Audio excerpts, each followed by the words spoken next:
अस्सलाम वालेकुम गाइस। ये आप देख सकते हैं कि ये फाइनल टाइम का ओरिजिनल पेपर है जो मैं आज आपको दिखाऊंगा। तो इसका पहला एमसीक्यूज है, identify the sentence with the use of alliteration. आपके मैंने आंसर मार्क भी किए हुए हैं और लास्ट में मैं आखिर में आपको इसकी आंसर की भी दिखा दूंगा।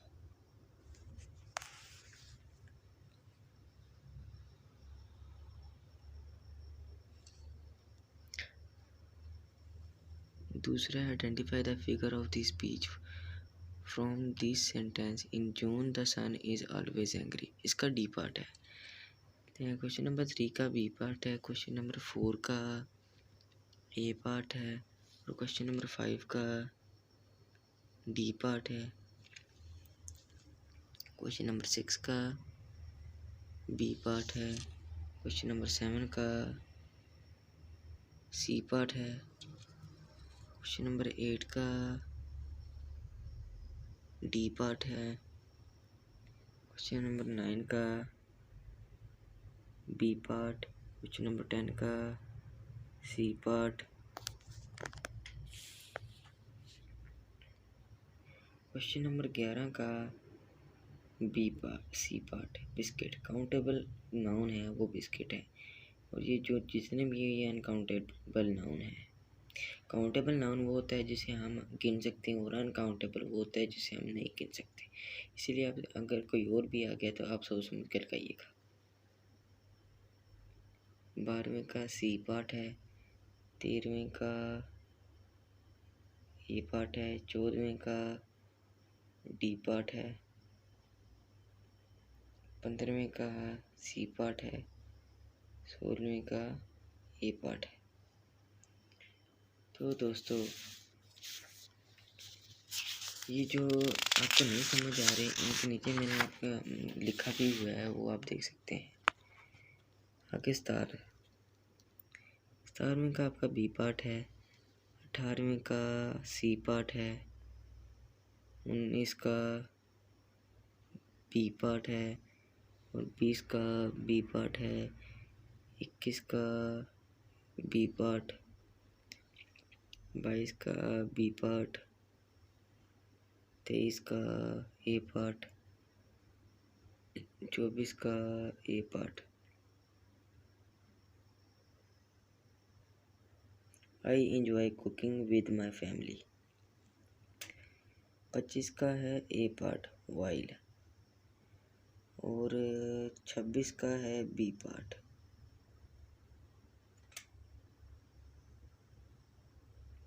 27 का है डी पार्ट एडवर्बियल। आगे आपका पैराग्राफ आ जाएगा 27 के बाद। हर पेपर के में 27 के बाद आपके पास एक पैराग्राफ आ जाएगा जिसको आपने गौर से पढ़ना है और फिर उसके जवाब आपने देने हैं।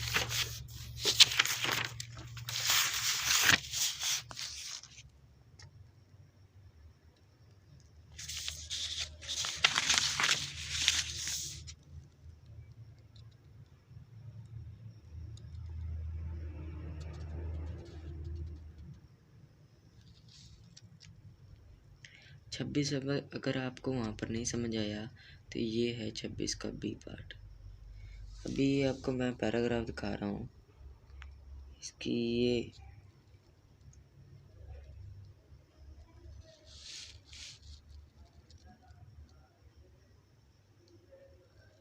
इसे आपने गौर से पढ़ लेना है और फिर ये आपके नीचे आंसर पूछे गए इसे। 28वें का है, where can flower can be seen. जो पोइम में है, in a bright and green garden. इसके आगे है 29, which thing belongs to a flower. इसका जो पोइम में है फ्रेगरेंस। और 30 का है जो पोइम में है be, feel the sweetness in the air around. 31 का है, what do the flower dance beneath the sky. आगे 32 का है, suggest the title for the poem, the blossoming flowers. आगे सब्जेक्टिव पार्ट है जिसका पहला क्वेश्चन है, Write a paragraph of 10 sentences on reforms you would bring into your classroom if you become teacher for 1 month. You can consider physical appearance, teaching method, classroom management, etc. Use correct grammar, punctuation and spelling. इसमें बताया गया है कि आपने 10 लाइनों का एक paragraph लिखना है। इसमें आपने ये बताना है कि आप एक दिन के लिए टीचर बने हैं और अपने जो सी आप जैसे पढ़ाते हैं, आपका टीचिंग स्टाइल, क्लासरूम की मैनेजमेंट, सारा कुछ आपने बताना है। इसके नीचे आपकी स्टेंसा दी हुई है जो कि आपने आपके 77 पेज पर होगी इंग्लिश के एक बुक के। ये है I can breathe slow and deep or even have a weep. So I need to remember this clear. I don't want to others to show my fears. It is so important, you see, to not hurt other property or me. ये stanza है। Stanza का मतलब है आपने इसकी तशरीह करनी है, तर्जुमा लिख देना है इसका। 10 नंबर की है। इसका आपने तर्जुमा सही तरह थोड़ा बड़ा करके लिख देना है ताकि आपको नंबर मिल जाए। आगे आपने रीड द पैराग्राफ बिलो। पहला क्रिएट अ टाइटल। पहले आपने उन्वान बनाना है मेन आइडिया से। Accurate summarise 1/3। आपने इसको छोटा या 3 या 4 लाइनों में समराइज़ करना है, मतलब इसकी खुलासा लिखना है। Use a correct grammar, punctuation. जब आप समराइज़ करेंगे तो आप सही टेंसेस को, ग्रामर को और पंक्चुएशन मार्क्स को यूज़ करेंगे। तो ये पढ़ के मैं आपको बता देता हूँ। The national anthem of Pakistan is a कॉमिक राना। The music for national anthem was created by Ahmed Chagla in 1949. The lyrics were later written in 1952 by Hafiz Janri. The national anthem was officially adopted by the country on August 13, 1954. The anthem speaks of the nation's ambition of progress and mentions the importance of past events, the present, and the inspiration for the future. It evokes feeling of patriotism and a sense of responsibility toward nation building. It is a proclamation of the fact that Pakistan, while being the fortress of Islam, is a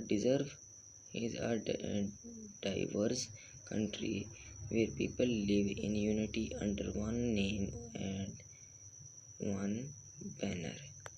आगे आपका अगर आपको इसका title ना मिले तो आप अपने जो निगरान होगा आपके जो पेपर में, उनसे आप पूछ सकते हैं, वो आपको थोड़ा सा आइडिया दे देंगे इसके बारे में।